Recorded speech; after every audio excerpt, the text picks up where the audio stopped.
Okay. Hi everybody. I think the stream should have started.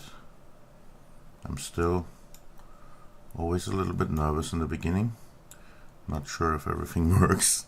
So, dear chat, please give me a sign if you see my screen and you see me in the camera.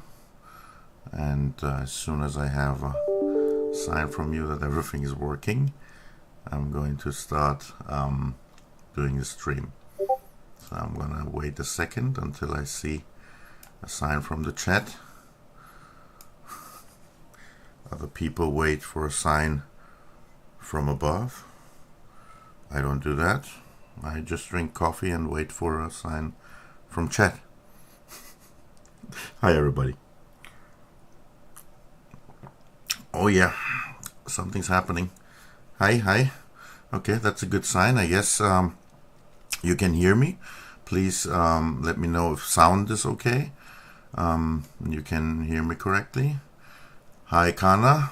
Kana is saying, giving me a thumbs up. I guess that means everything is fine. Okay, so I have my chat window here so I can see what you write. Today, I have a resolution. I want to make sure that I react more to chat. So, just so that you know, because it's only a small, in scope, it's only a small demo I'm going to make today.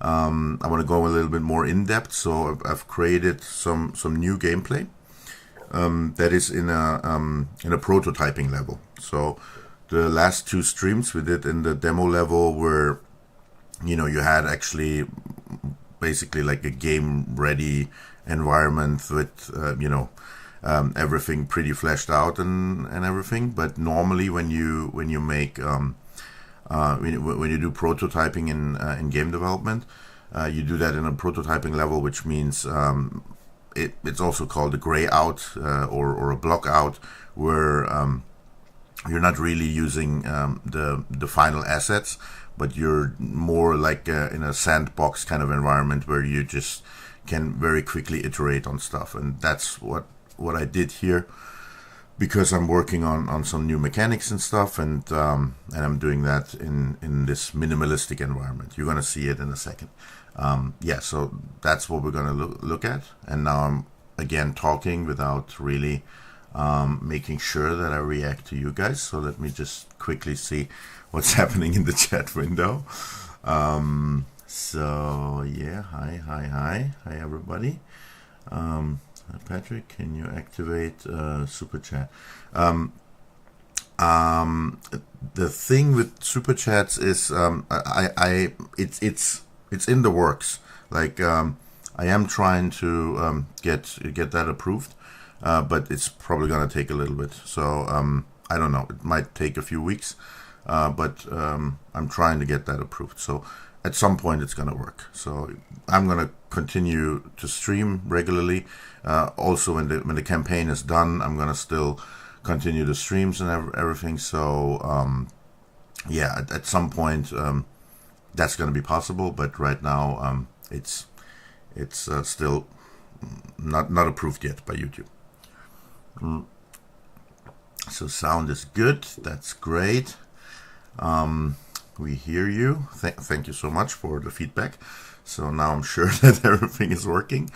I think before I start the actual demo for today, I want to keep waiting a little bit to give everybody initially the chance, if you have any questions or anything, to ask them. I also want to tell you a little bit about the last few days, or rather the last 2 weeks or so. I'm not sure, but I think since the last stream, it might be like almost 2 weeks or something like that. Or maybe it is 2 weeks. I'm not sure. Yeah, I think it might actually be 2 weeks, because basically right before I flew to Australia, I think I did. I think 1 day before I flew, I did the last stream. And then I was obviously in Australia, and I don't know if any of you, like, well, I probably should first explain. So in Australia, I was speaking at Vegan Campout. So first of all, that was really the event was really great. We were kind of unlucky with the weather. When I spoke on Saturday, we basically had 2 weeks of rain, not 2 weeks, sorry, 2 days of rain. I'm still kind of all over the place with my sleeping rhythm. So if I misspeak and kind of talk some gibberish, it's just because my sleep is still effed up. Like I'm not sleeping well at all right now. Plus, my cat Beanie is also not doing that well, so she keeps me up at nights as well. Like last night, I pretty much had zero sleep. So yeah, I'm a little bit all over the place. So pardon that. But apart from that, I'm doing well. And yeah, so when I was speaking, we basically I spoke on Saturday evening, and before that we had the whole Friday and the whole Saturday basically pretty rainy, and that way it was pretty muddy I spoke, and then after speaking I also did a meet and greet, and it was pretty crazy. To be honest, I mean, the size of the event was basically 10% of the UK event, which the vegan camp out in the UK, if any of you have attended that, that was 14,000 people. And in the Australian one, obviously it was the first one in Australia, so it always takes a little bit of time for those events to grow. And it was 1,400 people, so basically 10% of the UK one. But the meet and greet was pretty much the same length. So the crowd was really had a lot of positive energy, and was really loving, and gave me a really warm welcome. And yeah, it was just. I'm kind of at a loss of words. So it was really phenomenal. The how I was received in Australia, and also Nimai, my buddy Nimai Delgado, and his and then of course Ed Winters was also there. He was the headliner, Earthling Ed. So yeah, and we all got a really warm welcome there, and so it was, the event was great. That's what I'm trying to say. Sorry, I'm taking way too much words to express anything. so yeah, the event was really great, but the weather gods were not really with us. So there was a lot of mud. So I had a 2.5 hours meet and greet, and it was a muddy affair. So and I have kind of integrated some of that into the game. You'll see there is also some water and some mud and stuff in the gameplay I'm going to show you. So let me just check and see who's here. Hi, Patrick from Ireland. Hi, how you doing, buddy? Delighted that Vegan Camp Out went well. Yeah. I mean, it was the rain was just the weather could not stop the vegan crowd in Australia, so it was pretty cool. Yeah, so my cat, yeah, she's just, I mean, it's been pretty good the last few weeks, so I was really happy, but the last few days have been not that great. So yeah, I hope she's gonna get better in soon, hopefully. But the last few days have been pretty hard again. Yes, so yeah, Kana says all the best to her. Thank you so much. Yeah, I'm gonna let Beanie know that you're all wishing her the best. Next time I might actually bring her on the desk or something, so she can speak to you directly. Yeah, so let me just sip a little bit more coffee so my brain works. And then if you have any questions or anything you wanna address before I start the actual presentation or the actual demo, then please do that now. Please let me know if there's anything you want to, I don't know, any questions or anything you want to have addressed. And if not, if there's nothing in the next 60 seconds or so, I'm going to just start the demo. So what you see, I mean, I can already show you around a little bit before I actually play, so that you see what we're actually talking about. So this is basically the whole section that we're gonna have a look at. So what you see here is a very small area, as you can see. Maybe if you watch the last two streams, you know these things. These are basically the sheds where the cages are. You know, in the other level, you had the cages where you know, you in the demo one you had cats in those. So yeah, that's where the animals are. So I brought them over. This is like one of the, I think this is actually the only thing that I really brought over from the other level. Otherwise, all the elements that you see here are actually new stuff. So we have some interactive elements here. I'm gonna probably just show you some stuff before we start, so I can also check if there's any questions coming up. So one of the new elements is this is basically a pushable object. So it's basically a box.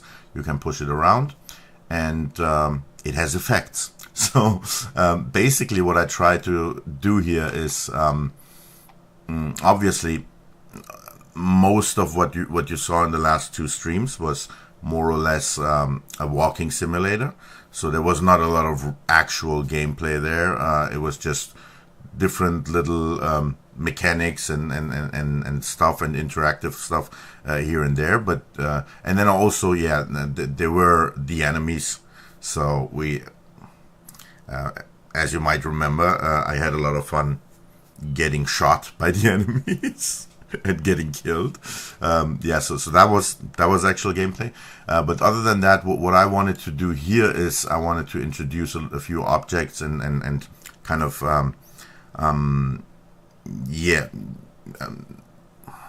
objects basically that you can use to make up little puzzles, because that's, like, to me, I mean, obviously depending on what genre of game you play, a game can mean something very different for different people, and you know, depending on what kind of games you're used to. But for me, really, what defines you know, games for me is to solve puzzles and to kind of you know, just yeah, it's really just basically puzzle solving and that kind of stuff. What is most fun basically for me in games. So I wanted to kind of create a very basic little demonstration of you know, of a puzzle, and for that I have different objects. So one of the objects that are part of this puzzle is going to be these pushable objects here. So you can push them, you can pull them around. Then what we have here is a zip line, as you can see from up here, because another mechanic that I have activated now, which wasn't activated in the last two streams, was fall damage. So in the last two streams, as I told you while I was streaming, I had deactivated the fall damage, which means, you know, if you fall from heights, that's not gonna, you know, do any harm.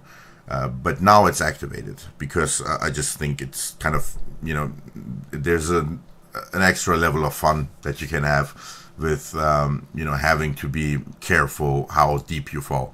So that's the case now here. So as you can see, you can go pretty high. So if you wouldn't have this this zip line here and you would just jump down, that would just kill you. So so the zip line is another element.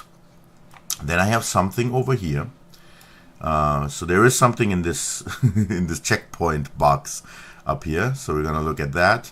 And then this hatch is actually also another element that was in the other level as well. So this is basically just a hatch where you can enter whatever is underneath this block. So that's those elements. And then we come to the actual important elements, which is, so in the last few streams, you only had these boxes and basically these cages that you could open. And I think I also had one with a fox in it. So as you can see, we have foxes in those boxes here. Foxes in the boxes. Okay, that is a dumb rhyme. So these cages here have also foxes in them. But what's changed now is that the mechanic is not working, which means, I mean, it's working more or less. I think in 80% of the cases it works, which means you open the box and the fox jumps out, which is the intended effect. Sometimes it's not perfect yet, so sometimes what happens is they jump out and they kind of land in the box again.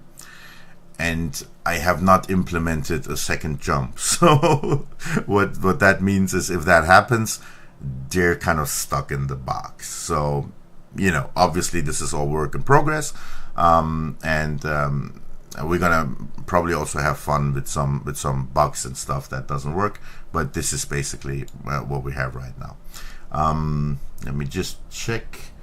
As a veteran of old school fixed camera angle Resident Evil, I'm no stranger to a pushable object or puzzle. yeah. So that's a pretty good example for games, you know, with puzzles. I'm also thinking stuff like Zelda would be a typical game that uses you know, interactable objects and puzzles and stuff. And then I am a fan of the Darksiders series. So the Darksiders for me is like another game that I have fond memories of, or another series of games actually that I have fond memories of solving puzzles and kind of, you know, having casual fun. So this is one version of cages that we can open. This is the simple version, and then there's the other version with the bolt cutter mechanic, which is here. Oh no, Unreal Engine crashed on me. How bad! And we haven't even actually played yet. Okay, so let me just quickly restart Unreal Engine while I'm gonna continue talking. Okay, so looks like Unreal Engine wants to give me some extra time to talk to you. Yeah, so this is something that happens sometimes. By the way, before I start the engine again, what you see here is a Blender running in the background. That might be, yeah, I don't think Blender is the reason that we had a crash.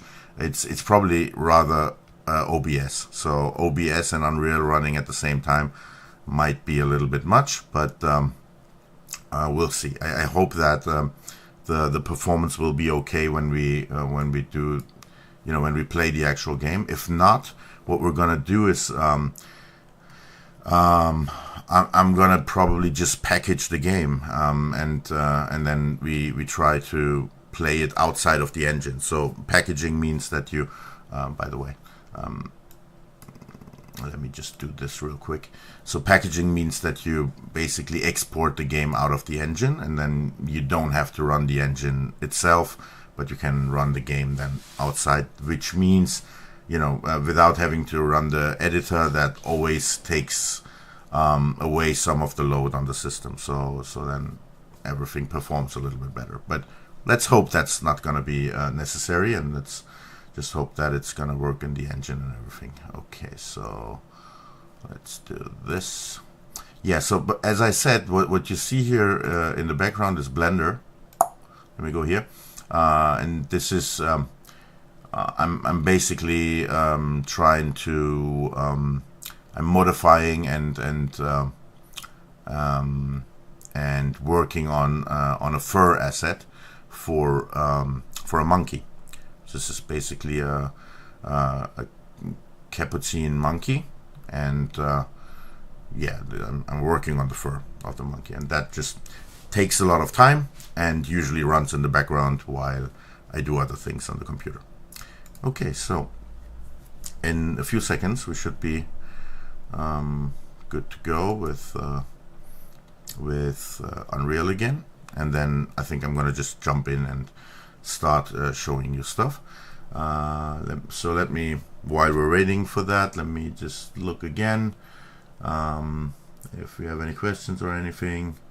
Hi David, hi Kana, my team is here with us. That's always great. So yeah, hi everybody. Okay, so looks good. Unreal just needs a few more seconds and we'll be good to go. Okay. Yeah, so I should probably finish the what I wanted to say about Australia. So Australia was really great, and let me just get my chat window back so that I see what's happening with if I have to react to something, or see if there's anything. Okay, so yeah, so now I got the chat back. Yeah, so regarding Australia, basically, you know, as I said, there was a ton of love that all the speakers got, and I got as well. But then I presented, and you might have seen the videos. I have them on the channel here on YouTube. So I had the presentation and I presented the game. And I basically, you know, gave everybody who was there a little challenge, and I said they would basically have the full weekend, and the idea to double the amount of the number of backers that the campaign had. So I think we had 140 at that point. I think that was a week in or 2 weeks in. I don't know. Maybe 2 weeks in, and I said if we would, you know, if we would double the number of supporters, there would be another NPC cameo giveaway. Yeah, and then I think we were so there was one problem. There was really bad internet coverage there. So I basically just gave everybody 1 day more, and in the end, we had until Monday to do it, and we got it. We doubled the numbers, which what that means is that there was like a huge amount of support for the game. And if you have seen the videos of the presentation on my channel, the crowd was really. Yeah, I don't even know what to say. So the game got a lot of love. So I was really happy about that. And then there was also a huge amount of support pouring into the campaign, which was really great. And you know, we really needed that to basically bring the campaign back on schedule. And so it looked really well after you know, after I was in Australia. Right now it's slowing down quite a bit again, which is a typical thing. Like in the middle of a campaign, usually there is this hole with almost every Kickstarter where the campaigns just slow down dramatically. We're right now in that hole, and it's going to be important that we get out of the hole as soon as possible, because Obviously, it's just a little bit more than 10 days until the end of the campaign. So if we want to make the goal, and we haven't made it yet, so we're still around 18,000 euros away from making the goal. So if we want to make it, we got to move. So we got to really make sure that we get as many supporters on the campaign as possible in those 10 days or 11 days that we have left. So one last look on the chat, and then I'm gonna start. I promise I'm gonna start the game. So let me see. Every animal model I've seen so far. So every animal model I've seen so far look brilliant. Yes, thank you so much. Actually, that's also something really important I should address. We have so many more animals that I haven't even showed. I haven't even published any footage or anything yet, because the problem is that I have to do stuff like. I already have the models and everything, but obviously they need to be animated, they need to be integrated into the game, and so on and so forth. We actually have 24 of animal species, and then variations of those species. We have like an insane number of different animals that we could at any point integrate into the game. So that is why it's so important that we, that we get the support to make this campaign work, because only that way am I going to be able to, continue working on this. And if we get enough support, I'm going to be able to actually hire some people and, get some of my team members to actually, start, to hire them so that they can, start working full time on the project, so that I can really leverage all the assets and all the stuff that I already have that I could integrate into the game. So there is a lot of groundwork that is already set, but yeah, we just need the community to support us so that we can leverage that groundwork and actually continue working on it. Without it, without it, the problem is that I'm gonna have to continue doing what I've done in the last 2 years, which is just grind it out on my own, and that's gonna take forever until the game is done. So if we want to see the game in the next 2 years, or in a in a reasonable amount of time, then we definitely need to be successful with the campaign. So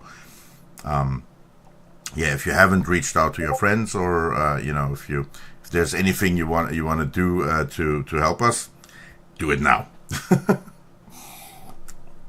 Okay, so been to vegan camp out in England twice so far. Always great. Moral boost. Oh yeah, meeting a lot of vegans is always always a nice experience, isn't it? Being around so many wonderful people. Yeah, totally with you on that, Patrick. Hi Patrick, how long did it take you to be a 200 pound of muscle when you were bodybuilding? I think I was heavier than 200 pounds when I was 16 or so. So, but that doesn't really say anything. Like, it depends on so many factors. So,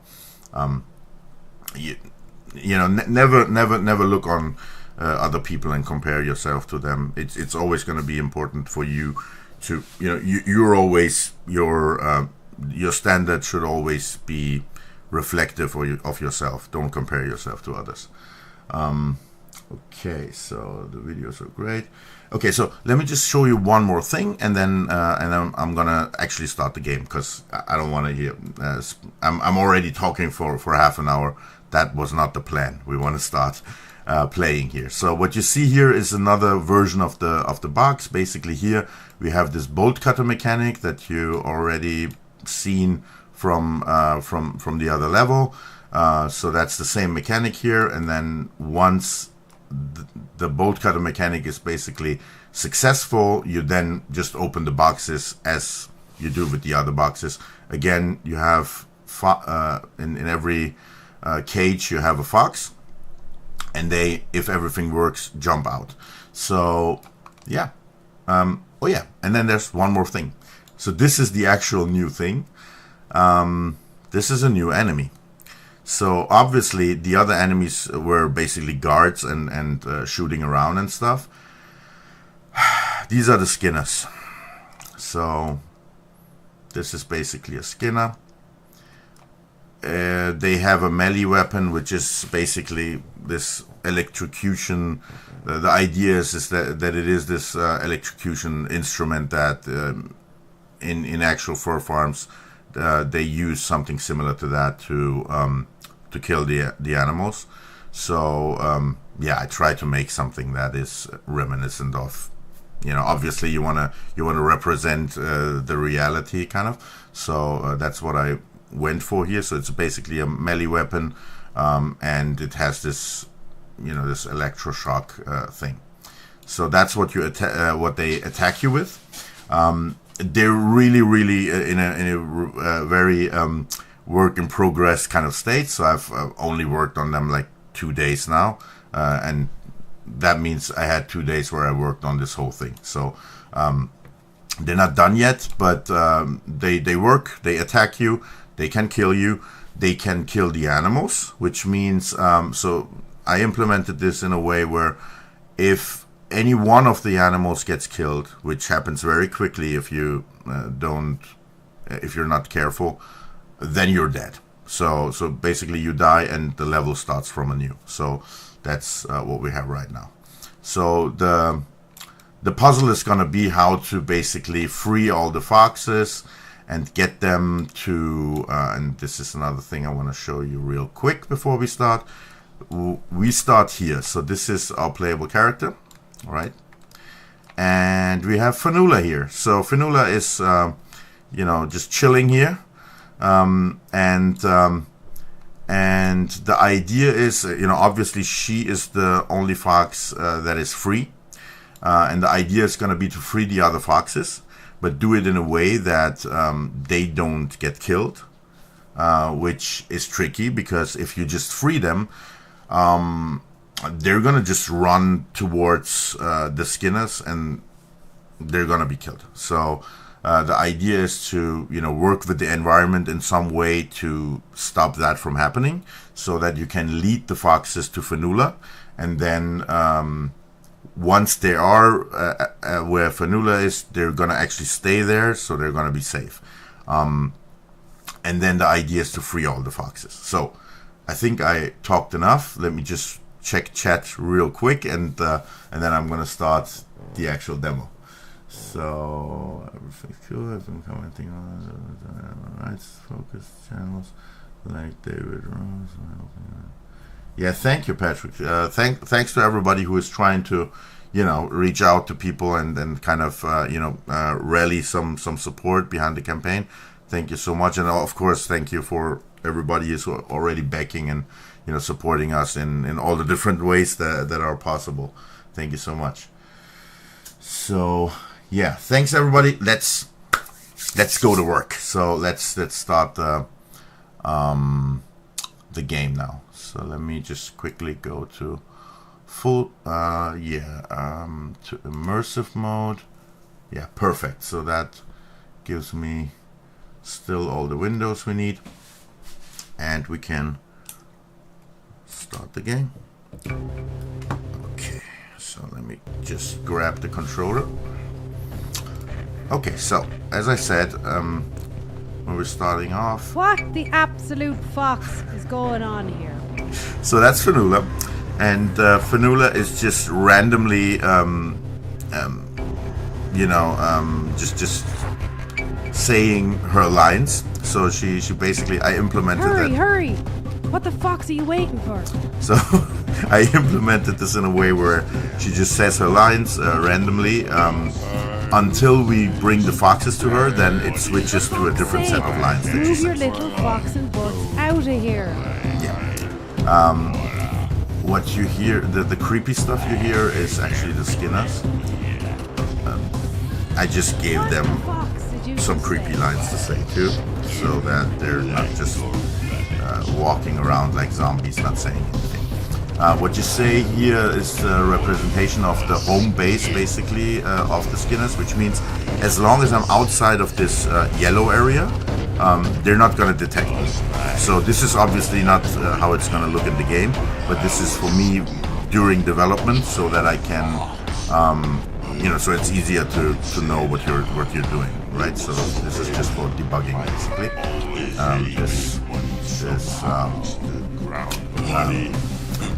Visual representation of the home base. So the blue marks mean that's the actual home base where they are. That's where they move around. They talk much, I feel. That should probably tone that down a little bit. And then the yellow area is basically the area where they can detect you. So I can just show that real quick. If I go in here, they're gonna attack me. So I'm gonna go out of here, and they stop. So dead animals when I close my eyes. Okay. I think I voiced them a little bit too creepy. I might have to change that. It's just work in progress. So I think I'm gonna just show you how it's not done first, so that oh, and by the way, if like this is obviously gonna have some spoilers, right? If you want to play this later on, once we give the demo out to everybody, and you don't want to know how things work, well, I'm now gonna show everything, right? So the puzzle is gonna be a little bit spoiled after this.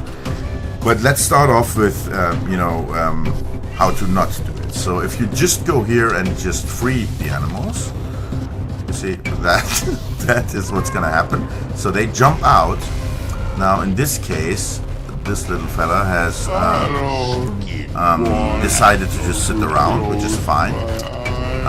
But sometimes they just run, and when they run, they might just go and just get to the Skinners, and the Skinners, if they see the foxes free, they just attack them, and that's usually gonna lead to the foxes dying. Now what we see here is that, oh yeah, see that's what I mean. So they're now gonna go and get to the Skinners, and we're gonna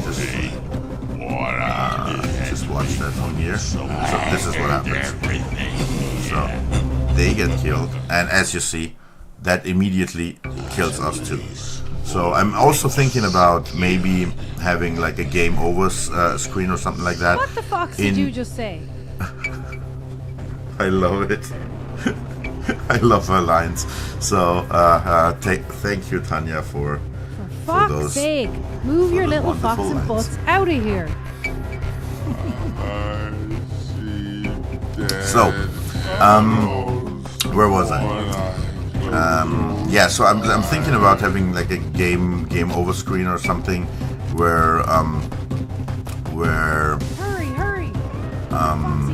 if you die because one of the foxes got killed, that you have something like it could say you died of a broken heart or something like that. Okay, so as you saw, this is how it's not done. So if I just free them, it's not gonna go well. So what I have to achieve is, as you see, this is open, right? So the problem here is that they're running towards towards the Skinners, because this doorway basically isn't blocked. So one way to make sure that doesn't happen would be to have one of those pushable objects here and basically block the way, which is not going to work with this one, obviously, because as you see, I can't push it over here, so I have to find other ones, and we already know that upstairs there's more of them. So I guess we're gonna go up and get the other boxes and try to use one of those. And then what you also see here is that this is also going to block them from going this way, and this way is exactly what we want them to go to, because that's where Fanula is. So we want to lead them to Fanula. So I think this is pretty obvious. We're gonna go up there, push that box down here, and then use it to try to block this doorway. So let's try to do that.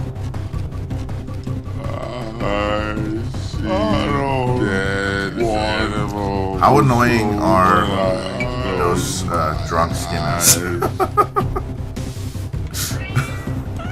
Okay, so yeah, so now we're up here. We can now use this zip line to get down to where the box is, and then push it down to then use it to block. But there's more stuff here, right? So there's also this hatch. We can open it, and it's gonna lead us downstairs, which right now isn't important, so we're not gonna do that right now. What we could do though is we could have a look at this checkpoint, because if you look closely, you see that there is something in the checkpoint thing in the box. So maybe we just have a look at that and see what that does. So when we go here, this happens. So hint, hint. So this is basically kind of a note. It says, do not turn the valve all the way up. If I have to pump out the water again, I will be very angry. A very not so subtle hint for us to go in here and yeah, grab this valve and just, you know, just see what happens if we turn it all the way up. So let's turn it all the way up and see what happens, I guess. I hate mud.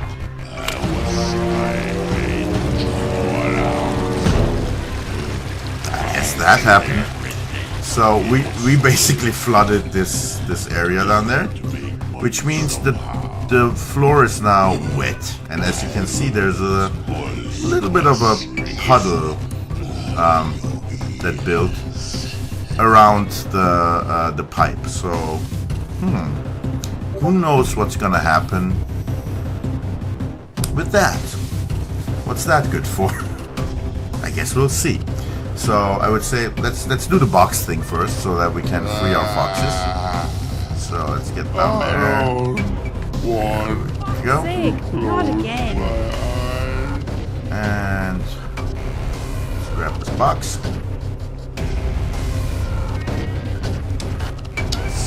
Push it down here. Boom. And I don't know if you saw it, but no. Okay, I have to redo that. So, as you saw, we cannot just jump. We have to make sure that we don't jump too low. Otherwise, it kills us. Okay, so let's do that real quick again. This time I'm gonna do it without explaining too much. So it's not gonna take like 2 hours. Yeah, I mean, if I take my time, it might take 2 hours to solve this, so I can then say this is 2 hours of gameplay, I guess. Well, it's more like 2 minutes, but if I continue with this speed, it's gonna be 2 hours. So we have this again. I'm gonna open the door. We're gonna make everything wet again down there, so just push this up to 100. As you see, the animation is not perfect. I'm working on it. So that. Now, by the way, everything is right now. Everything is set up for controller, for Xbox controller, ideally. But yeah, once we're finished, I'm gonna set it up in a way where it also works with mouse and keyboard. So it's just for me, it's just way more fun with the controller. And right now, because it's just me working on it, it's set up just for controller. So we did this. Now let's go and grab the box again. What did you just say? So, one more time. Here we go. Push it down. Falls.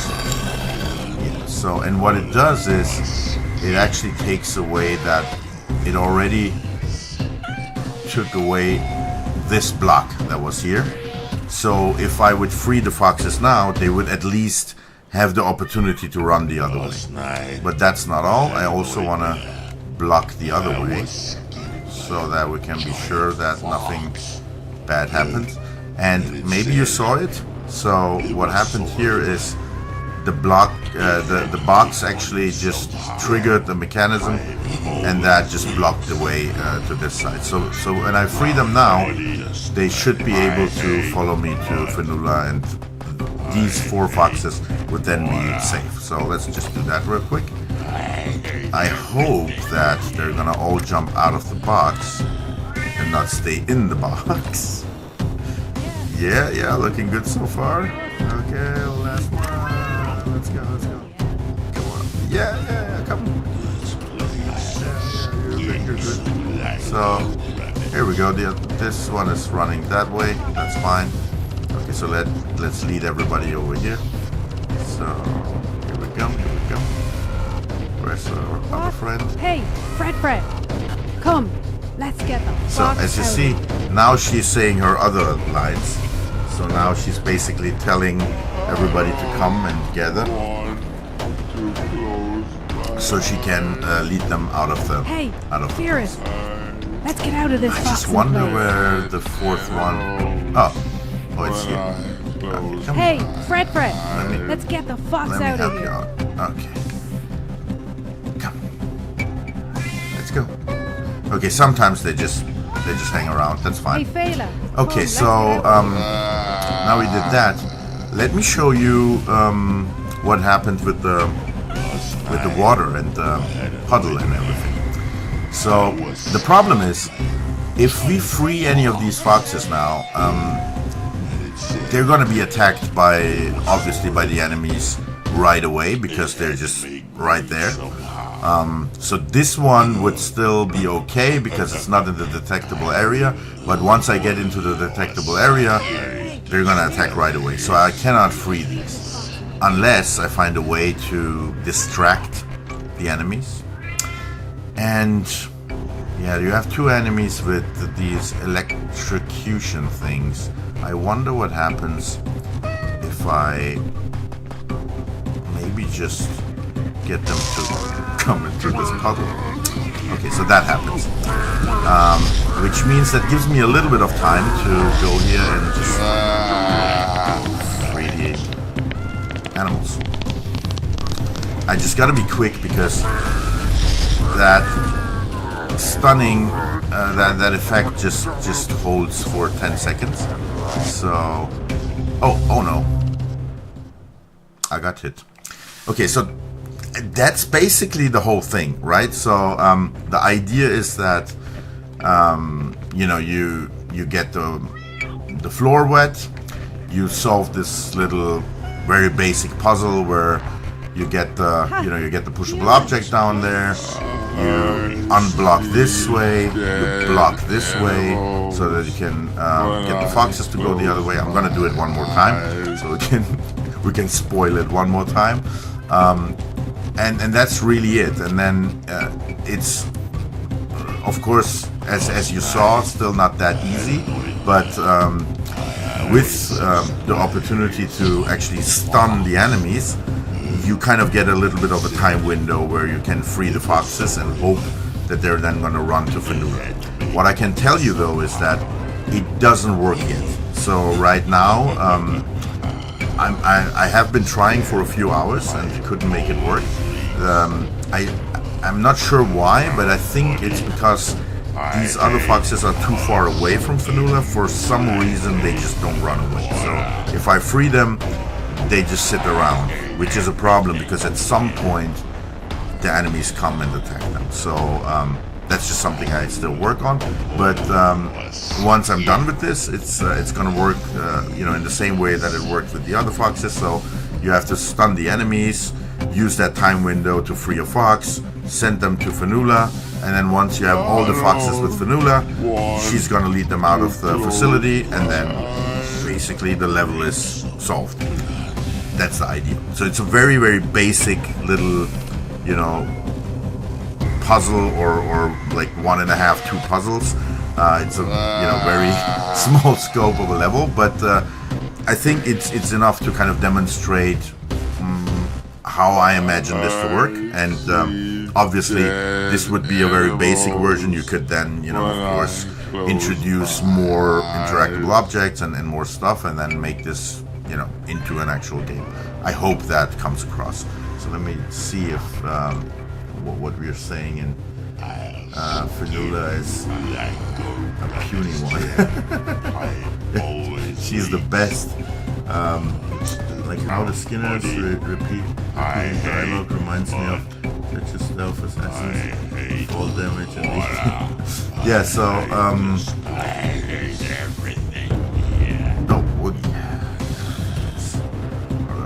yeah. So what I'm gonna also do is so I'm gonna do this one more time and show it, and then what I want to do is I want to actually show you a little bit of the inner workings of these mechanics and how I implemented everything, if that's something that you're interested in. So Last night, I had a nightmare. that's what I'm gonna do next. So let's see. Extra weight with that massive backpack.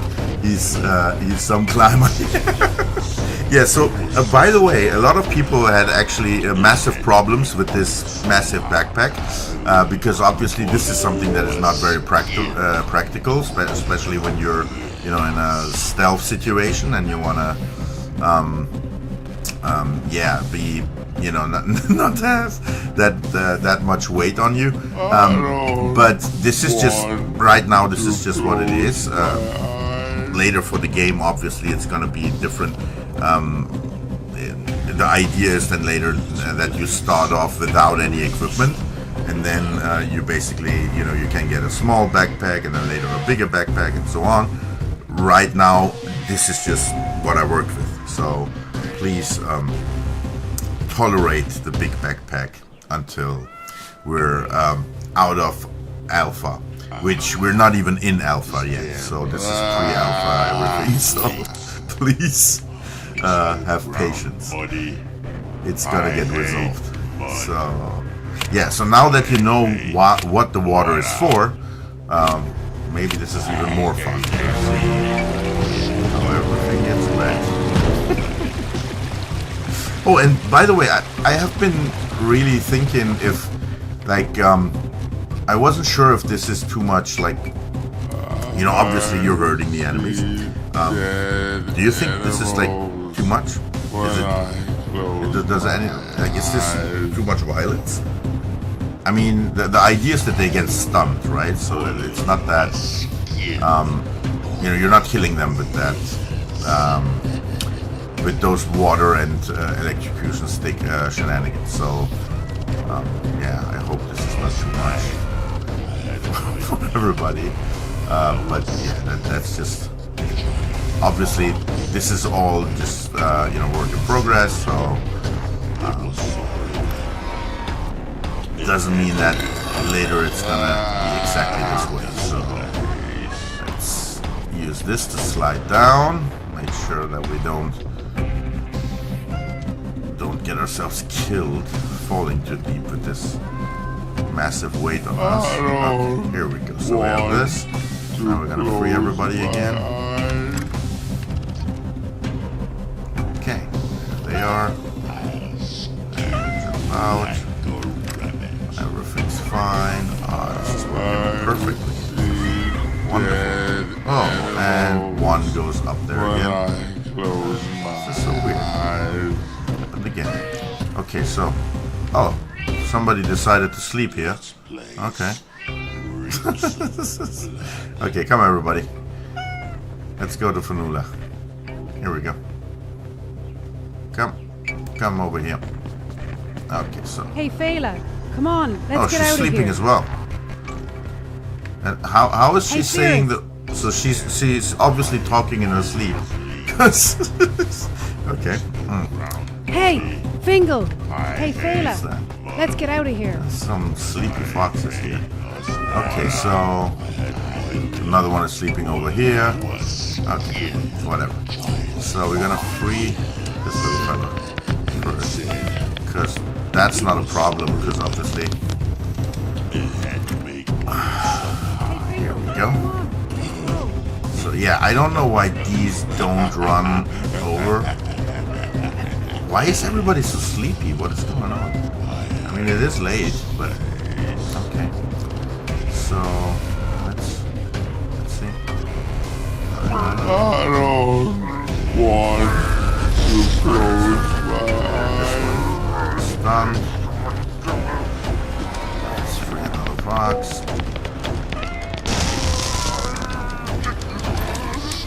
Oh, so I'm getting some info that the volume is a little bit high. So let's. Is that better? Can you hear me better now? Now I have to be careful not to lose my fox friends here. Oh no! Oh no! Damn. Okay, so now we saw it twice. I think I'm gonna jump out of the game right now, and give you a chance to maybe give me some feedback or ask questions and everything. And if you don't come up with questions, I'm gonna show you. This is a threat. I'm gonna show you some of the. Some of the programming basically behind these mechanics and everything, if that's something you're interested in. So let's look.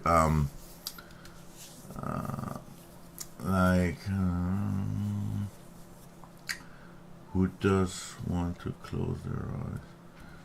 Who doesn't want to close their eyes? Yeah.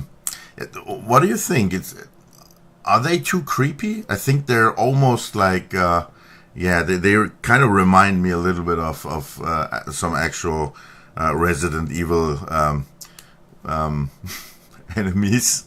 So I'm not sure if they're the skinners are a little bit too weird and too horrible. But I just recorded the lines a few hours ago and just had some fun with it. So obviously that's, none of these things is something that is going to be definitive or final or anything. This is just playing around with stuff and seeing what works and what doesn't work. And then, if something doesn't work, we just take it out of the mix and bring something in that has more of a chance to work. And then at some point, iterating on this stuff, we get to a point where we get an actual game. So, this is all just iterative and just work in progress. So give them a lot of dialogue. You mean the Skinners? To give them a lot of dialogue? Is that the idea? I think generally, if you can, you wanna give basically all the NPCs. As much lines and stuff as you can, but obviously once you have a bigger game, it just gets, it just turns into a lot of work and the scope gets pretty big. So you're gonna just have limitations of what you can basically get done. So, but yeah, obviously right now, because it's a very small scope, I'm just having fun with those things, and especially when when I can just record some voiceover myself, that is something very easy to do, right? So that just takes you very little time, and it's just the animals and I guess it's and the main character. Yeah. That's the idea. So obviously this is like a super kind of slimmed down basic version of what you're gonna have later on in the actual game. And in the actual game, you have a group of activists that you're with. So there's gonna be dialogue between the different activists. And then there's also going to be dialogue with the animals, and with specifically with the animals that are collaborating with you, so that you can actually speak and communicate with them as well. And then obviously there's also going to be NPCs and dialogue with them. And there's we also have a plan. I see my friend Johannes is here, so we also have a pretty cool plan regarding his hotel, and regarding him and his partner. So that's gonna be fun, but I'm not gonna spoil anything there yet. So there's some cool stuff coming up with that as well. So I can just hint at, there's gonna be, like, obviously you want to also have merchants, and you want to have places where kind of like a home base where you can get new, fill up your resources and everything and stuff like that. And a vegan hotel for some animal rights activists might be just a place where you would have your safe house or your home base or headquarters or something. I don't know, just came to my mind. So I personally don't think it's too violent, but the mechanic could still work in a distracting kind of way, keeping the preoccupied rather than stunned while you liberate, etc. Like the idea. Yeah. So it's just we're just playing around with stuff, and have to see what's. I mean, obviously, we want to have something that works, and in a perfect world would also be fun. And then of course, in the end, everything has to come together and also create atmosphere and work in conjunction with each other. So we'll see what it's going to end up with. But this is basically right now the state of of the actual new mechanics that we're bringing in, and everything's going to happen right in here. And this is also probably going to be what I'm going to then, once the campaign is done, obviously then it's going to look different from here, because that's more than 10 days in. So I'm going to continue working on this. But then everybody is going to get some version of this after we're done with the campaign. So, obviously with more stuff in it. So, the animals, just give them text. Yeah, I think when you do dialogue with text, I feel like that kind of pulls me out of the immersion of the game. Because, when I have to start reading stuff, that kind of, I don't know, that kind of breaks the illusion for me. So, if possible, I will try to, have all the dialogue in be actual dialogue, with audio, because I feel like that's just way more immersive. So the game, the in-game Skinners are just visualization of real-world Skinners' hearts. Yeah. So everything is more kind of a to be seen in a more symbolic way. Obviously, right now this is also like, a block out is basically just a representation of what you want to then later have in the actual game. It's not necessarily what it's gonna be actually like. So sounds great. And HQ meeting, HQ meeting location from some main characters. Yeah. I'm not gonna spoil anything there, but we have plans. So yeah.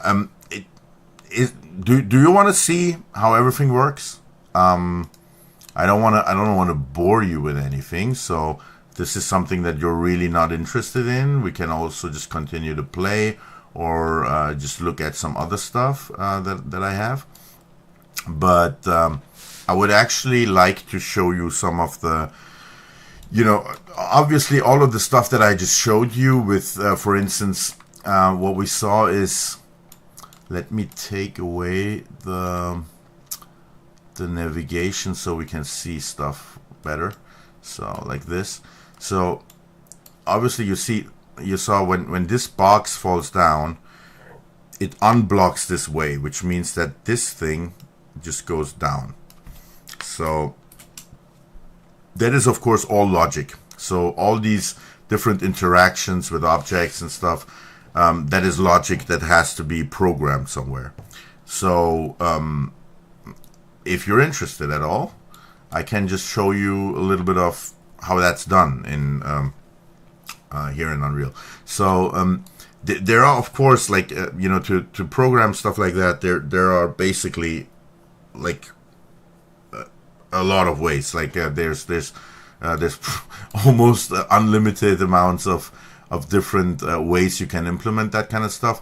The easiest way and kind of the quick and dirty way to do these kinds of things, and which is the way that you want to use when you're prototyping stuff, because obviously in a prototype you don't want to spend too much time doing everything properly, because you're iterating on stuff, which means you just try something out.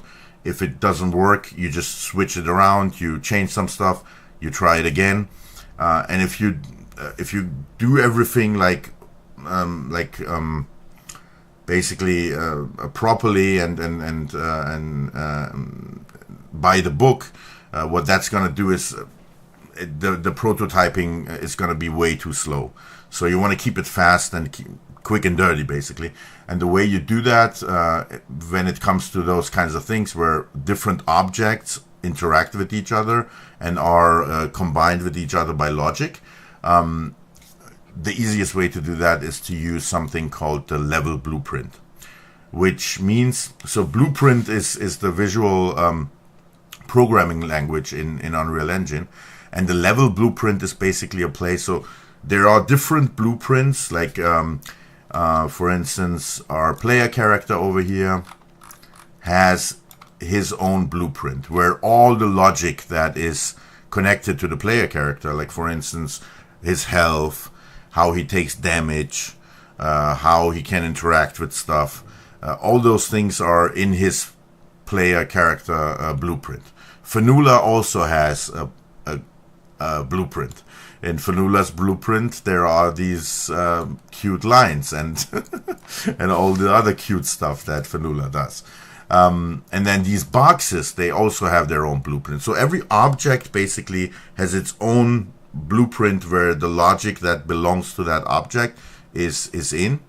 But then there is also the level blueprint. And the level blueprint is basically like a central place where you can represent everything that is within that level and connect it with each other by logic. So instead of just talking about it, let me just open it up. So I'm now going to open up a window where you see how that, how the level blueprint looks like, and you're going to see it looks like an absolute mess because so this visual programming language, what it is it's basically like flowcharts and like almost like electric circuits and stuff, and this is basically a visual representation of the logic. I'm gonna show you some of it and a little bit more in detail so that you can kind of get the gist of it. I just saw that I closed off the chat window. That is no good. I want to see what the chat is doing, so let me reorganize this a little bit. So this is basically what we got here. We don't really need this, so we can go like that.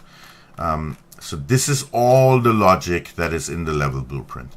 This stuff up here is stuff that I haven't done. This is I haven't told you yet. So the level that you saw here, as you can see, there is way more stuff here, and that's because this is a level that I have actually brought into the game from an asset that was done by somebody else, which that asset includes the whole locomotion and interaction of the player character. That is something that I have brought in from a different creator. The creator, by the way, if you want to check him out, has a Patreon, and this system is a really great system. It's based on another system that is free. It's called the Advanced Locomotion System, which is a great locomotion system on Unreal Engine, and it is a free asset, so everybody can use it for free. And then this creator, his name is Jakub W. He's a Polish creator. And what he has done is he has taken this free system and has added a lot of functionality to it. And specifically a lot of interaction mechanics and stuff.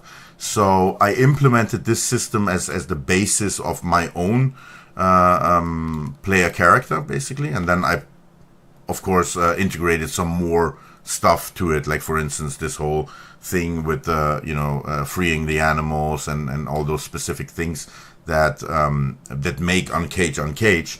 That's, of course, stuff that I integrated myself. But I didn't have to start from scratch. I basically took this already existing system so that I had a head start, and so that it doesn't take me like 100 years to get the game done. So this is all stuff that was from there, and all the stuff that you see down here is the stuff that I have done. And what you see already when you look at this is the stuff that Jakub has done looks very structured. And this stuff down here, as you can see, looks like a mess, just like my brain. So this is the kind of chaos that happens when I program stuff. This is, of course, not good. Like, if you want to work with a team and somebody else has to look at this, you don't want to give them something like this. You're not going to have any friends. Like, everybody's going to hate you when you do this. But right now, I'm the only one working on this. So as long as that's the case, at least, this prototype right now is just me doing stuff. And so I can be messy. But as you see, this is very messy. But when you go over here I have already structured things a little bit so that, it doesn't look like spaghetti. It actually has a name. It's called spaghetti code if you do a mess like this. So let me, before I just ramble here, let me just look what chat is doing. That sounds like a great idea. Oh, I have to scroll down. Put vegan food in it. Yeah, we're definitely going to put... I mean, you have a group of activists. Obviously, they're going to have to eat something. And then if HQ is going to be a vegan hotel where there's also restaurant, and I know that the merchant is somebody who can cook really well, obviously there's going to be vegan food. So, the spaghetti incident. The spaghetti incident, yeah, that is definitely the spaghetti incident. Yeah, it's not the only incident though. I have a lot of these. I just wanted to show one because I feel like, I want to be very open with my shortcomings so that you all can see that my code looks like shit. But it works. As you saw, it works. And as I said, so as long as you work in your prototyping phase, it does not make sense to try to be super clean and do everything by the book, because that's just going to take more time. And obviously, you're just trying stuff out, right? So, like, what you see here is just like a snapshot of a process where I'm just constantly throwing things around, trying things, moving things around, and just trying different things to see what's fun, to see what what works and what doesn't work. And in that phase, because you're just iterating very quickly, it wouldn't make sense to try to be like super structured and so on, unless of course you do it with other people. Then of course you want to be a little bit structured, because you don't want to give anyone this kind of stuff and have them work on it. What you also see here is that these boxes that you have around the different islands of code, that's just comments. So in normal code, you can comment out stuff, and here it's the same thing. So these boxes basically, you can put anything you want into the comments, and I have just marked them like really, really quickly, like puzzle 1 and puzzle 1A and puzzle 1B. That's just the interaction of the boxes, of the pushable objects with the different blocks that block one way and unblock the other way, and so on. So this is basically just the code that makes that. And I can maybe this is like not that much, so I can just explain to you what the code actually does. So what you got here is this is so-called event. Like this is an overlap event, which means I can show you over here. So the way this is set up is that we have here something that is called a trigger volume. This green thing here, this is a trigger volume.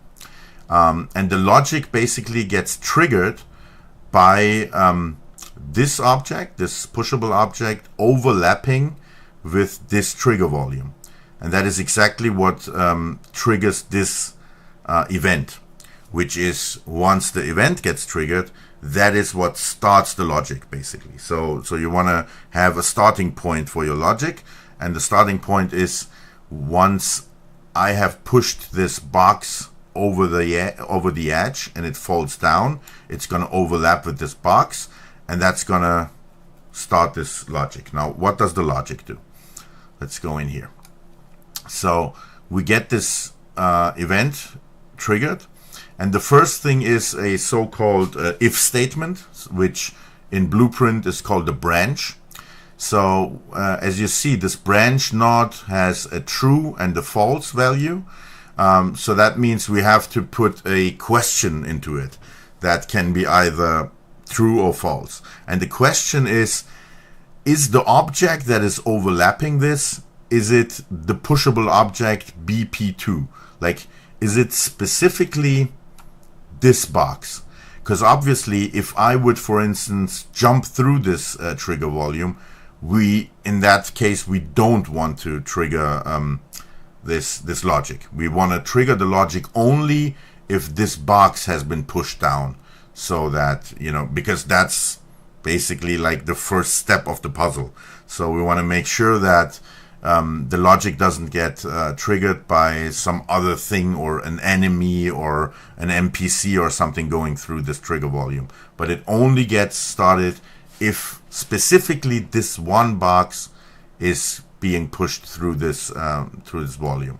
And that is done here. So we're asking basically, is the overlapping actor, so whatever is overlapping the box, is that equal? So this is an equal statement to pushable object BP2, which is what we want. If this is true, so this is basically the node which say, is it true or false? If it's false, we're not doing anything. So as you see, there's nothing coming out of this. So there's no logic if it's false. Nothing happens. But if it's true, then we're saying do once, and the do once is important because obviously we want this whole logic to only happen once.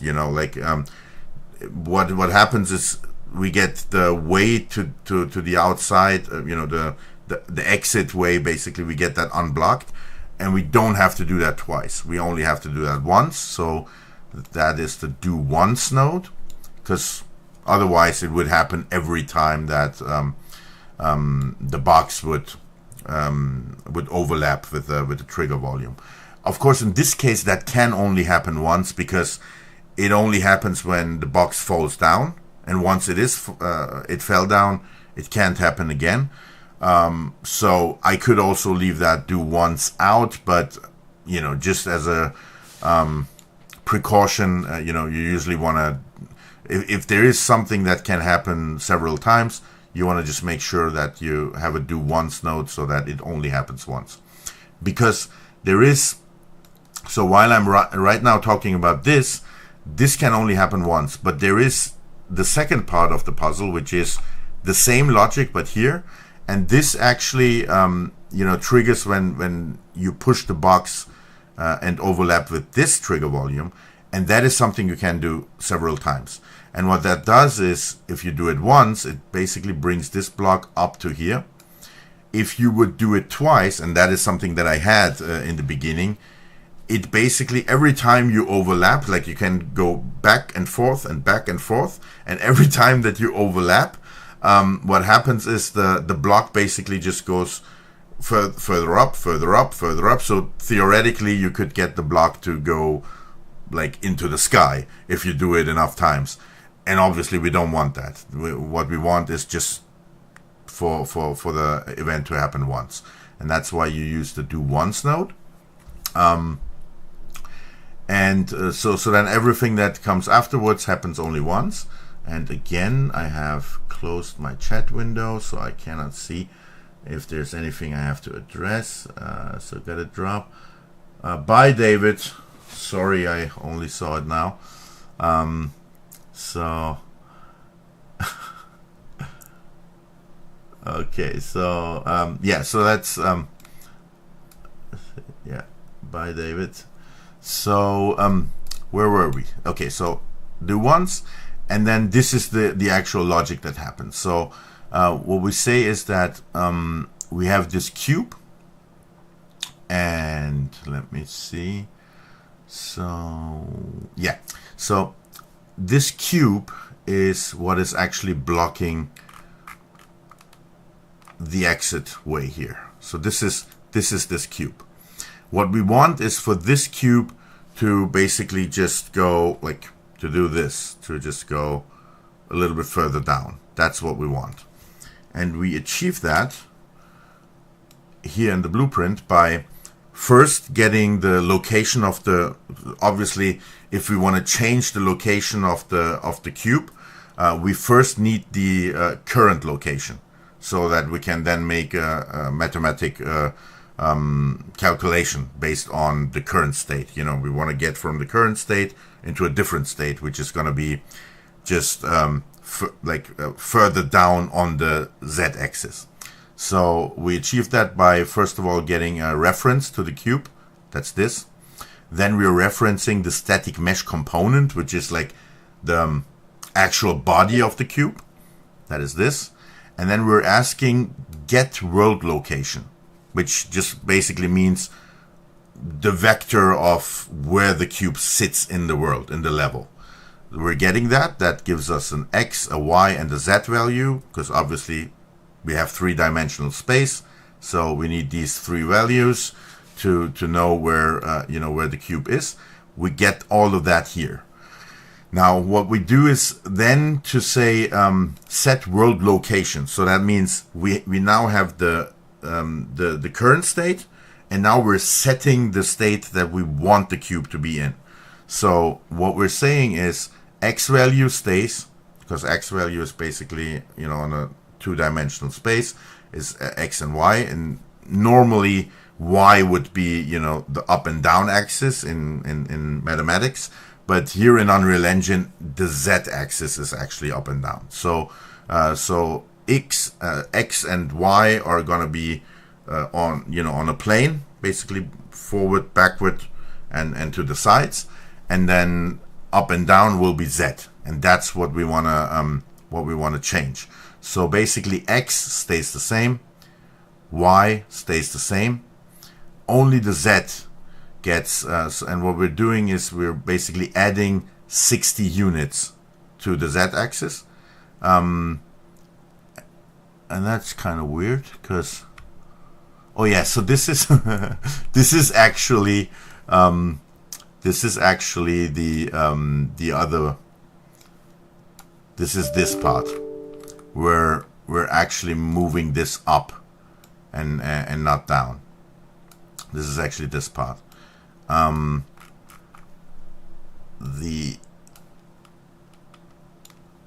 the part that, but this is exactly the same. Like, you know, I was here, but this is exactly the same structure, and that's the one we're talking about right now.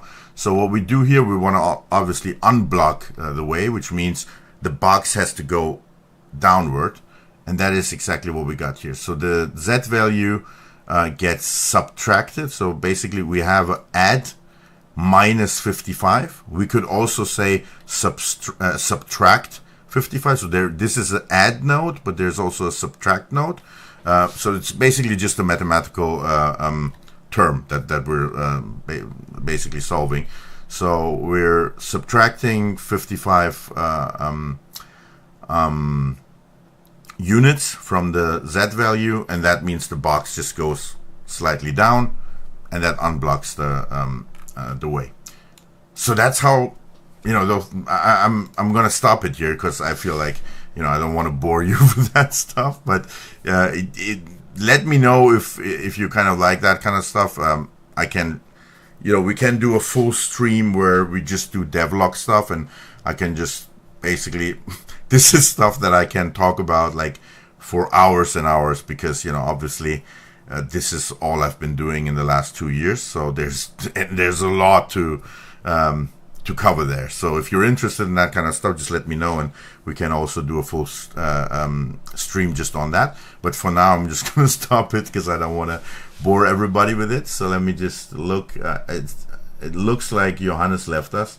So really cool, great insight. I'm starting to see games, seeing games with different eyes. Yeah, that's cool. That gives me. So Johannes is also a fellow gamer, and that's kind of a huge compliment for me if I was able to kind of give him a little bit of a inside look into the inner workings of games, because this is basically like what I just showed you is this is how it's done. You can do it in this kind of, you know, this is obviously a visual programming language that I'm showing you right now. You can also just do that in code, like you just you know, C++ code, or, you know, obviously Unreal works with Blueprint, but also with C++, so you can also just actual programming with, you know, with code. Yeah, for this kind of prototyping, the visual programming language Blueprint is a little bit, yeah, just a little bit quicker to work with, and obviously I'm way more proficient with this than with C++. So with C++, I'm pretty much lost. So yeah, so this, but in general, the approach that I just showed you, that's just how it's done in every engine and every game. This is just the way that the logic is basically done. So yeah, so Johannes seems to have left us, so bye, my friend. He's probably not hearing this anymore. So big respect for everything you learned. Impressive. Gotta leave. See ya. By the way, what does the fox say? UNCAGE. Yeah. So that's Johannes. Certainly interesting. Yeah. So yeah, as I said, just let me know if you like this kind of stuff. Then we do a separate stream where we can.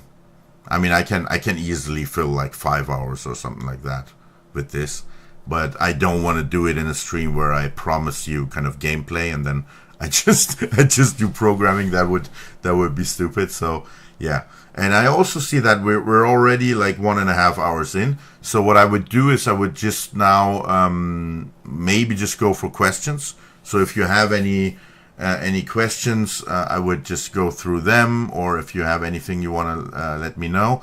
I wouldn't necessarily do anything now with within the engine, and I would just focus on you know, answering some of your questions, and then if there are no questions, I would actually wrap things up. But yeah, I'm not in a hurry. So if you have any questions, please ask away. Or if there's anything that you want to, you know, that you want to tell me. My focus is now completely on the chat. So I am 100% with you now. as I have said many times, I'm not very good at multitasking, but now I'm completely focused on the chat. So if you want to say anything, let me know. So, are you self-taught in this? How did you learn all of it? Yeah, so I have had a little bit of a 101 in programming and stuff when I was studying psychology, because I've been doing a lot of neuropsychology experiments, so a lot of like EEG experiments and fMRT and all kinds of stuff, studies in neuroscience. And in those experiments, you basically also have to. So there is something that is like a little bit like a basic kind of game engine almost. It's a software called ePrime, and it is the standard software that is normally used within psychology research and neuroscience research to make the experiments. And it is kind of similar to a very basic game engine, because obviously in those experiments you also have stimuli that you present, like in a game where you have auditive and visual stimuli, and in those experiments you also usually have your subjects reacting to those stimuli. That's also something that happens within a game engine, and then you're taking basically measurements like reaction times and EEG signals and that kind of stuff, which in a game, that is also what happens. Is of course you're usually not taking EEG measurements or something like that in a game, but you are measuring how fast somebody solves puzzles and that kind of stuff. So a game is also measuring. So there is a lot of similarities there, and that's where I come from. So I've been I've actually wrote several experiments in ePrime while I was studying, and I've been also working on other experiments that other people have done and kind of helping them out with that. So I had kind of a basic knowledge from there. But yeah, everything that you see, here and that I'm doing now in the engine, that's just that has just been me the last 2 years, just going through thousands of hours of tutorials and reading books and reading like papers and different material, to just documentations, like thousands of pages of software documentations to just find out how to do things. So yeah, pretty much self-taught, but I kind of don't like the term, because I learned a ton from people like on YouTube. You have like really, really great sources that are just putting tutorials out there on YouTube and other platforms. So I've learned a lot from there, and it kind of feels like self-taught always feels to me as if you're doing it just on your own. But in this case, I feel like those YouTubers and other people that I learned from, it's like they're just teachers. It's just not as one-on-one like in the classroom, but they're still putting material out there, and I learned from that, and it's a whole ecosystem. So yeah, self-taught would be what you would call it, but yeah, I just really appreciate all the great content creators out there and so on who made it easier for me to kind of dive into this world, and because I've been doing that for the last 2 years, and actually 1.5 of those 2 years have been just completely on my own, which meant that everything that I wanted to have in the engine, I had to basically build that all myself. And the positive side of that, of course, the negative side is I had to learn everything, but the positive side is that I had to learn everything. So which means I now have a basic understanding of almost like that covers a lot of the stuff that you can do in the engine, and it is a lot. Like what you just saw, as I said, is that's like just a very, very small glimpse into what's possible in the engine. There are so many different things, like there's animation and there's like visual effects, and there's that was just a little bit of game logic, but there's just so many different things. Character design, there's 3D assets and how you design them. As you saw, we had Blender running in the background, which is a software that I use to actually build or modify 3D assets. So there's just so much, and it's also impossible to be good at everything, but I feel like after those 2 years I have a basic understanding of 90% or maybe 80% of everything that is out there and that you can do for a game, basically. And that's really great, because that just gives you the power to, as you see, to do these kinds of things that when you have them in a professional context in a big studio. If you would want to try things out the way I'm trying things out here, that would cost like hundreds and hundreds of thousands of dollars and whatever currency you're using, and of course I've also put in a lot of resources to get to this point, because obviously there's also a lot of assets and stuff that I have actually bought, and there's a lot of hardware that I have here. Like I have a pretty beefed up of course vegan beefed up workstation here that cost a lot of money, and there's a lot of hardware that was that cost a lot of money, but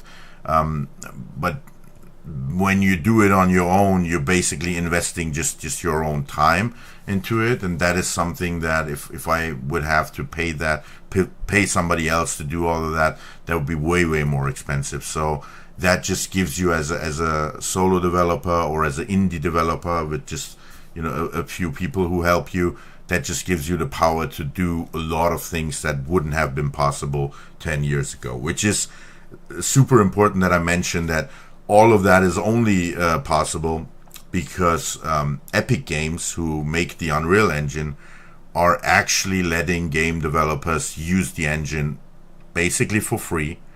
And the way the system works is that once you publish a game and you make a good amount of money with that game, so that there's a threshold of up to 1 million of annual I think is it annual or overall revenue, you're still not paying anything. Like, you can make a game and make like $900,000 and they don't charge you anything. But if you make more than 1 million, then they charge you like 5% of the revenue. So they have a 5% revenue share for you using the engine to make that game, which I think is an insanely fair and democratizing. It's basically something that democratizes.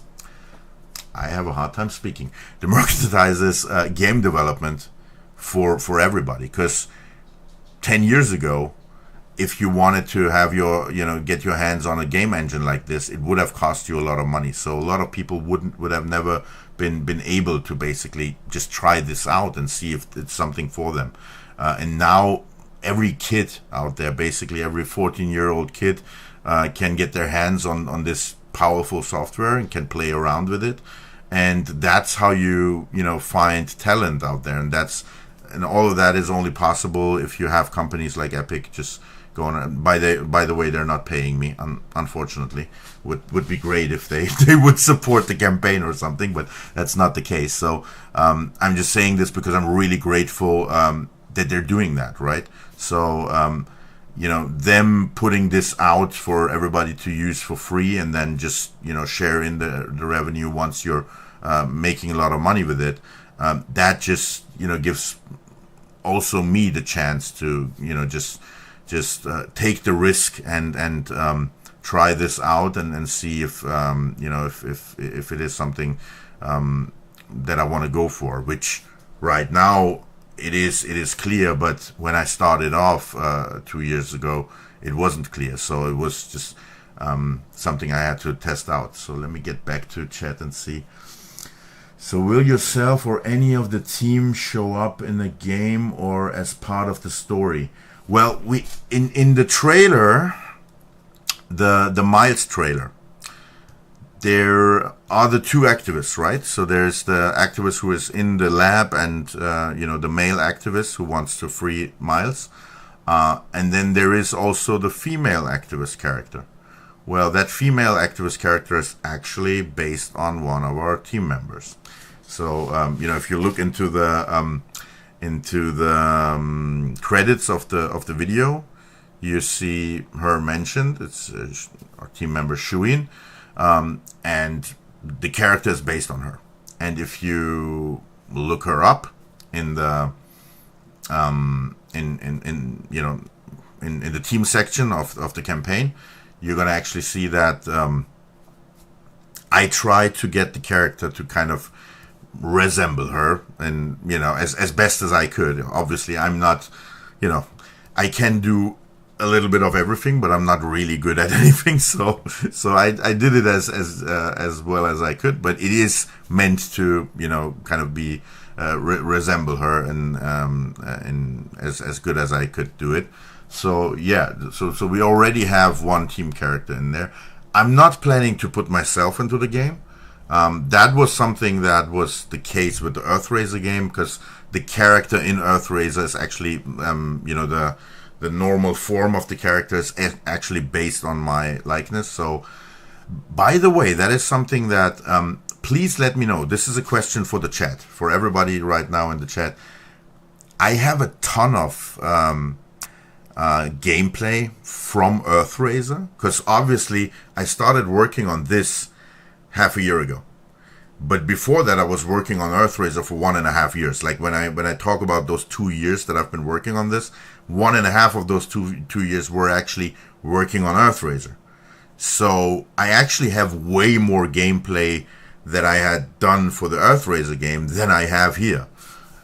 If you're interested in that, and because there is a lot, and it's also kind of way more wild than this, because obviously UNCAGE is meant to be kids friendly, like it's meant to go for a young audience, and Earthraiser was more for a mature audience. So there's like combat and a lot of wild stuff there, and also I think optically, kind of like visually, it is way more fleshed out, because obviously I had been working on it longer. And that's all stuff that I have never published. So if you're interested in seeing that, just let me know. Like right now is the time to let me know in the chat if you would like to see that, or later on, if this is once this is on demand, put it into the comments. If you want to see footage from Earthraiser, or if you want to actually see another stream where I can just do the same thing that I'm doing here, but I can just show you some of the Earthraiser stuff, because obviously there's just a lot of that just hidden on my hard drive here. So yeah, if you want me to uncover some of that stuff and show it to you, I can totally do that. I would actually love to do that, because it's all stuff that I've been working on for a long time and I haven't really showed anyone, just like a very small number of people. So I would gladly show that off if you're interested. Let me know in the comments, or right now in the chat, as long as we're together. So okay, so you try to play for the learning, all that up until point. Patrick always takes passion and patience. Yeah. I mean, the passion, definitely. Patience, well, if when you do something that you love, it's kind of, it almost takes patience to not do it, because if it's something you love, you just want to do it day and night. But it takes a lot of passion, because it kind of, I didn't have a life the last 2 years. Like, I've really put every free minute into this, so so yeah, that took a lot of passion. It is indeed great. Oh, I lost something. Where did it go?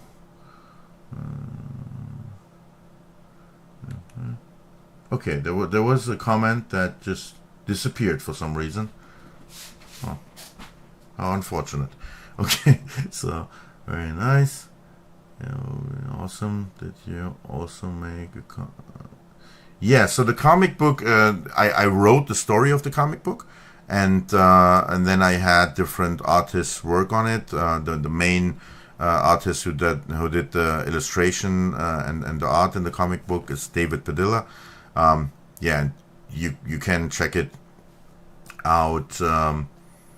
Actually, you can still check out the old campaign, I think, and also on veganbadass.com, which is my little online store. You can actually get an ebook version of the comic book and also the limited hardcover. You can still normally buy it there. But I only ship inside of Germany. If you want to have it shipped outside of Germany, please go and visit Johannes' site. So Johannes, you actually just look for Vegan Hotel Nikolai, and then he actually ships outside of Germany. He also he's basically a reseller for the comic book, because the hotel is also in the comic book. Like I've obviously we're friends, so I've been working with Johannes on all these projects for quite a while, and he's actually also has a cameo with the hotel in the comic book. So so he's also a retailer. Oh, so I was just talking about David Padilla, and there he is. Hi, David. I was just talking about you. I don't know if you just came in or if you heard it, but I was just there was just a few questions about the comic book, so I just dropped your name, and there you are. In Germany, we say, wenn man vom Teufel spricht, which translates into when you're talking about the devil, then David comes. Hi, buddy. How you doing, man? Okay, so what else? Let's see. Okay, so we have a few people. A few of you want to see the Earthraiser thing. So yeah, I'm gonna try to make another live stream within the week. And I'm gonna make sure I show off some of the Earthraiser stuff, because I feel like it's stupid that I have put in all that work and nobody has seen it yet. The only thing that I'm a little bit nervous about is if I mix it up basically with the UNCAGE stuff. I'm a little bit nervous that people get confused and kind of think that it is related to UNCAGE. So I maybe if I do a live stream with the Earthraiser. By the way, everybody say hi to David. I was just talking about the artist behind Earthraiser, and he is with us now. So it's David Padilla, ladies and gentlemen. There he is. So if you want to say hi to him, he's in the chat.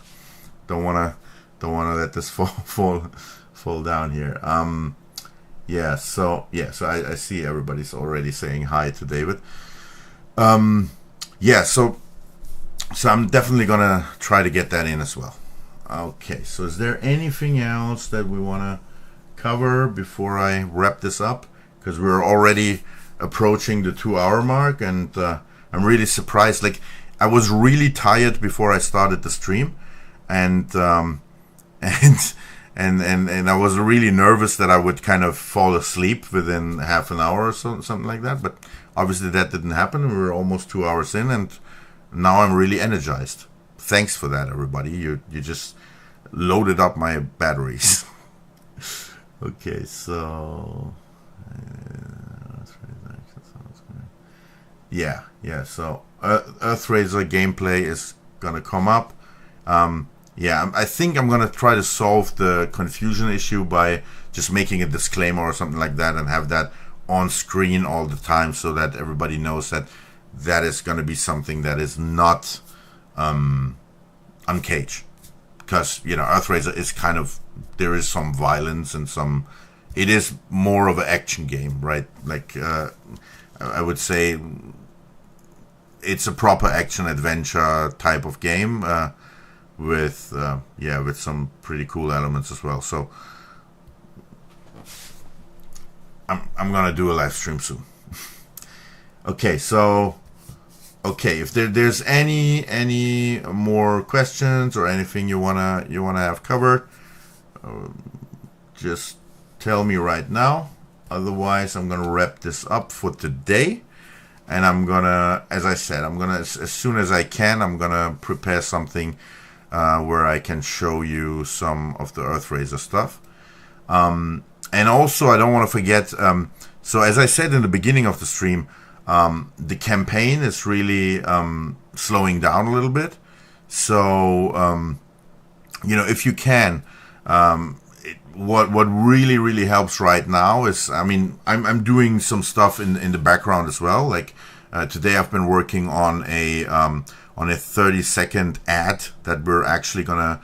This is something that Johannes helps me with. We're gonna actually run a Google and YouTube campaign and try to get some extra support that way.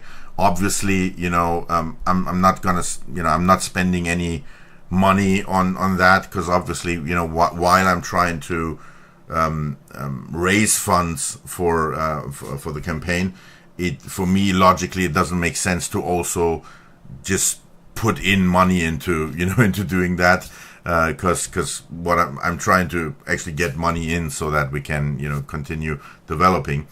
But Johannes is going to actually help out with that. So Johannes is actually sponsoring our ad campaign, and so we're going to have that. And today I've been working on that, and I'm going to also publish the ad. So it's a 30-second pitch basically for the campaign, and then you can also use that and send it maybe to your friends or whatever, or or just also if you're a backer of the campaign, you have gotten an invite from me for our Discord, and within our Discord we're actually gathering all the streams and all the links to all the posts regarding the campaign and everything. So if you want to post about UNCAGE and kind of spread the word that way, the best way to do that would be to actually join our Discord. And as I said, if you're a backer of the campaign, I have already sent you a invite link. So you just come into the Discord, and there you get a huge treasure trove of material that you can use to help us promote the Kickstarter. Because now it's really the phase where we need you to step in and help us push everything a little bit. Because I've been very aggressively posting and then doing everything on all my social media channels, I feel like I pretty much hit the threshold where most of my bubble is basically already aware of the Kickstarter. So now it's important that we kind of snowball that into into more people who I am not going to reach with my own channels. So yeah, if you want to help out with that, like, now is the perfect time to do that. And if you are already helping out, and if you are a backer, thank you so much. It's absolutely mind blowing that we're already where we are, but we need to just push a little bit more to make sure that we get through the finish line before the campaign wraps up in just 11 days. So now is the time. Let's do it, everybody. Let me look one more time. I push the campaign as much as possible. Please. Yeah. Thank you, Patrick. Thank you. I did get that, but never used Discord before. So try to go. Yeah. So I am a newbie to Discord as well. I've been I've been using it for a while, but not really intensively. So I'm pretty much a newbie there as well. So don't worry. Just use the invite link. Come on board, and then we have we give you every information that you need in there. And also obviously, Patrick, we're in touch via like several channels anyway. So if there's anything, the team is there to help. So yeah, would be great to actually see you in the Discord as well. Awesome. And we're also going to organize basically like little actions. Oh, Beanie is coming to visit us here. Want to see Beanie? Let me see if she's interested in saying hi. 1 second. Hey. Come on here. Come on here. Yeah, she's not really in a good mood. But here she is. There's Beanie. Okay. I don't want to bother her. Come here.